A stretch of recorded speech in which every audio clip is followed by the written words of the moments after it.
皆さんこんにちは、アンリです。今日は Claude for Chrome をお使いの方には絶対に最後まで見ていただきたい AI ブラウザ拡張機能の重大セキュリティニュースを一次ソースまで遡って完全解説していきます。結論からお伝えします。アンソロピックの公式ブラウザ拡張機能 Claude for Chrome にクロードブリードと名付けられた重大な脆弱性が発見されました。発見したのはイスラエルのセキュリティ企業レイヤー X セキュリティの研究者アビアド・ギスパンシーです。影響は V1.0.69 以前の全バージョン、そして2026年5月6日にアンソロピックが配布した部分修正版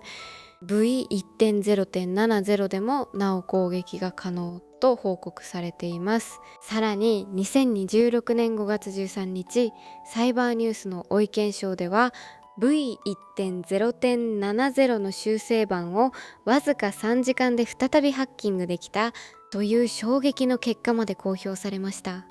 この脆弱性、字面だけ見るとまた拡張機能のバグねで終わってしまうのですが、実は中身を一次ソースまで読み込むと AI エージェント時代のブラウザ拡張機能全体の信頼境界設計を問い直す業界レベルの事件になっています。具体的には悪意ある第三者の拡張機能がクロードフォークロームに対して特権コマンドを送り込み、被害者の GitHub プライベートコード、Google ドライブ機密ファイル、Gmail 受信箱を本人が気づかないまま盗み、転送し、痕跡を消すことまで可能ということがレイヤー X の実証で示されています。今日はこの一連の動きをクロードブリードという脆弱性の正体、技術解説、修正版 V1.0.70 の限界、AI エージェント業界全体への影響、そして日本ユーザーが今すぐ取るべき5アクションの5本柱で深掘りしていきます。それではパート1、クロードブリードとは何かを正確に整理します。クロードブリードという名前、お気づきの方もいるかもしれませんが、これは2014年に世界を震撼させたオープン SSL の巨大脆弱性、ハートブリードの系譜を意識した命名です。セキュリティ業界では社会的インパクトの大きい脆弱性に印象的な名前をつける文化があります。ハートブリード、シェルショック、スペクター、メルトダウンなどがその系譜です。今回のクロードブリードも AI エージェント時代のブラウザ拡張機能におけるいわばランドマーク脆弱性として業界が記憶していく可能性が高い名前です。発見したレイヤー X セキュリティはエンタープライズ向けのブラウザセキュリティを専門にしているイスラエル企業です。研究者のアビアド・ギスパン氏らが2026年4月27日、アンソロピックに脆弱性報告を行いました。アンソロピックは翌日4月28日に応答し、5月6日に部分修正版 V1.0.70 をリリース。レイヤー X は5月8日に詳細を公開ブログで公表という流れです。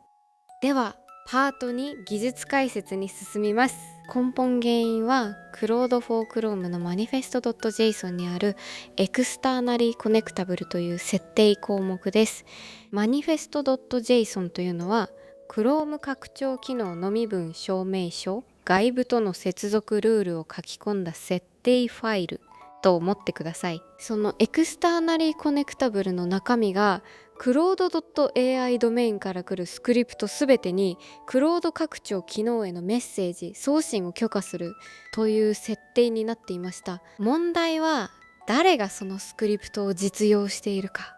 つまりスクリプトを差し込んだ拡張機能の出自をクロード側が全く検証していなかった点です。ここで非エンジニアの方にもわかるように比喩で説明します。これは家の玄関の鍵を玄関ホールに居合わせた人全員にくべてしまったような構造です。本来家の中の特権コマンド、例えば金庫を開けるとか貴重品を持ち出すといった操作は家族だけが許可されているはずです。ところが玄関ホールに来た宅配業者、訪問販売、たまたま居合わせた通行人全員に同じ鍵を渡してしまうと、彼らも金庫の前まで素通りで歩いていけてしまいます。クロード拡張機能はクロード .ai のページに居合わせたスクリプト全員に特権コマンドへの鍵を渡していたという設計ミスをしていたというイメージです。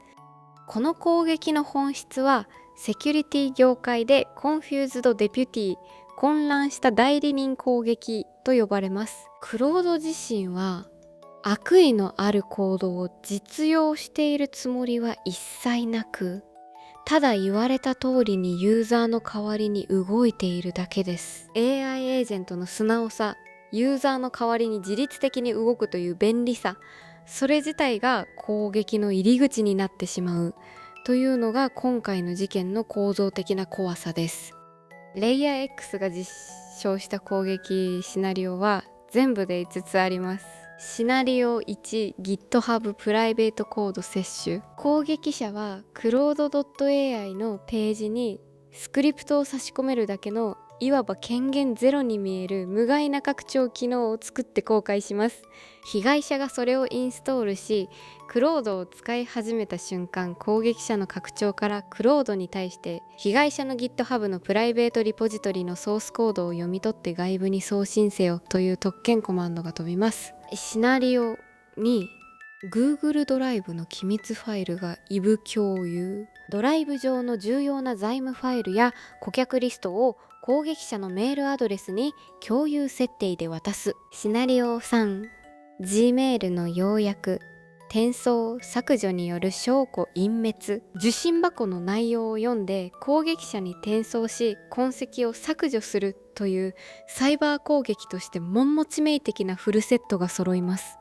シナリオ4、ドム操作によるユーザー欺瞞。攻撃者の拡張がページ内のシェアボタンをリクエストフィードバックボタンにリネームするというドム、つまり画面の要素ツリーの書き換えでクロードの視覚認識を騙し、本来禁止されているはずの操作を見た目の安全な操作として実用させます。シナリオ5、アプルーバルルーピング。これは特権操作の前にクロードが表示するはずのユーザーの承認プロンプトに対して攻撃者プログラムがイエスを反復送信する手口です。 LLM のガードレール、つまり安全機構を機械的なクリック連射で突破するという AI エージェント時代ならではの新しい攻撃ベクトルです。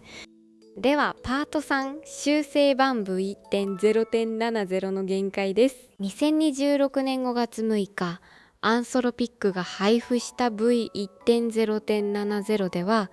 標準のブラウザアクションに対して明示的なユーザー承認フロー、つまり UI で毎回確認を取る仕組みを導入しました。これだけ聞くと修正されたから安全に戻ったと思いたくなります。ところがレイヤー X が追って公表した限界が3つあります。1つ目、プリビレッジドモード、つまりアクトウィズアウトアスキングというモード。日本語に直すと聞かずに実業モードで動かしている場合、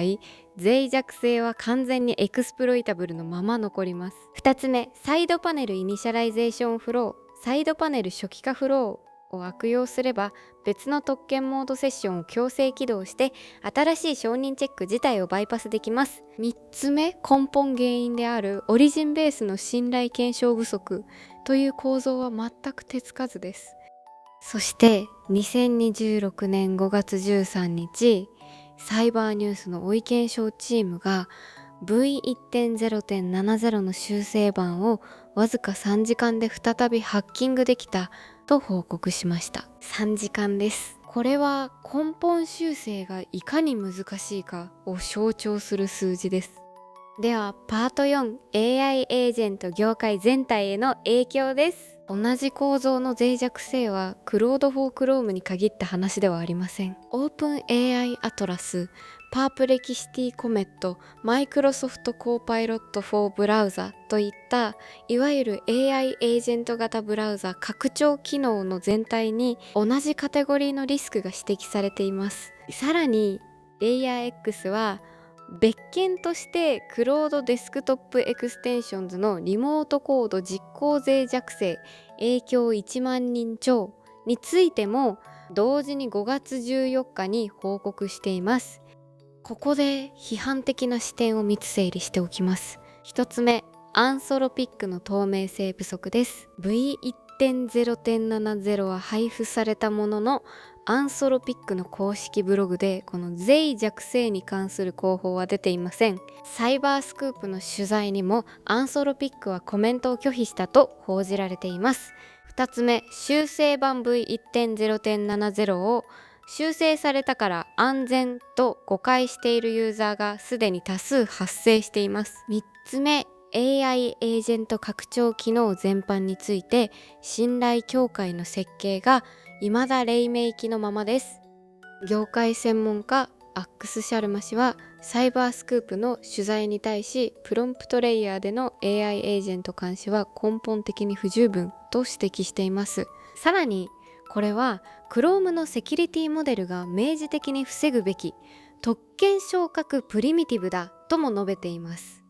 ではパート5、日本ユーザーが今すぐ取るべき5アクションを提案します。アクション1、今すぐ Claude for Chrome を一時無効化するか、信頼できる拡張機能のみに絞ってください。 Chrome の拡張機能管理画面で Claude for Chrome を一旦無効化する、または Claude.ai にアクセスできる他の拡張をすべて一時オフにする。これだけで攻撃面はかなり減らせます。アクションにプリビレッジドモード、つまりアクトウィザウトアスキングモードを必ずオフにしてください。これは設定画面で一発でオフにできます。修正版 V1.0.70 でもこのモードが有効な限り完全にエクスプロイタブルのままです。アクション3、Claude.ai タブにアクセスできる他の拡張機能を棚卸ししてください。普段使っていない出自不明、最終更新が古いこうした拡張機能は迷わず削除することをお勧めします。アクション4、GitHub、Google ドライブ、Gmail で2要素認証、つまり 2FA とアクセスログの監視を有効化してください。万が一クロードブリード経由で何か操作が走った場合に不審なアクセスをいち早く検知できる体制が最後の防衛ラインになります。アクション5、アンソロピックが V1.0.71 以降でオリジン検証の根本修正版をリリースするまではプリビレッジドモードは使わない。これを徹底してください。最後にもう一度全体を圧縮してまとめます。クロードブリードは Claude for Chrome 拡張機能のマニフェスト .json 設定ミスから生まれた Confused Deputy 型の特権昇格脆弱性です。影響は V1.0.69 以前の全バージョンと部分修正版 V1.0.70 も含みます。攻撃シナリオは GitHub プライベートコード摂取、Google ドライブ外部共有、Gmail 転送と削除、DOM 操作によるユーザー欺瞞、アプルーバルルーピングの5つです。V1.0.70 の修正はプリビレッジドモードでは完全にエクスプロイタブル、サイドパネルイニシャライゼーションフローでバイパス可能。根本原因は未修正、サイバーニュースが3時間で再ハック実証済みという見えの限界を抱えています。アンソロピックの公式広報は出ておらず、ユーザーの誤解が現在進行形で広がっています。ですから今日この動画を見終わった後、皆さんに必ずやってほしいのはClaude for Chrome のプリビレッジドモードを今すぐオフにする。不要な拡張機能を棚卸しする。 GitHub、ドライブ、Gmail で 2FA とログ監視を有効化する。この3つを必ず今日のうちに済ませてください。これは煽りではなく、現時点で公開されている技術情報から見て現実的に必要な防衛行動です。 AI エージェントがユーザーの代わりにブラウザでファイルを読み、メールを書き、コードを操作するという時代はもう始まっています。それを安全に使い続けるためには、便利さの裏側にある信頼協会をユーザー側も意識し続ける必要があります。今回のクロードブリードは AI エージェント時代の入り口で起きた最初の大きな継承と捉えるべき事件です。今日のニュースでこれは気になると思ったトピックがあれば、ぜひコメント欄で教えてください。皆さんの関心が高いテーマは次の動画で深掘りしていきます。チャンネル登録と通知ベルをオンにしていただければ、毎日の AI ニュースを見逃さずチェックできますよ。それではまた次の動画で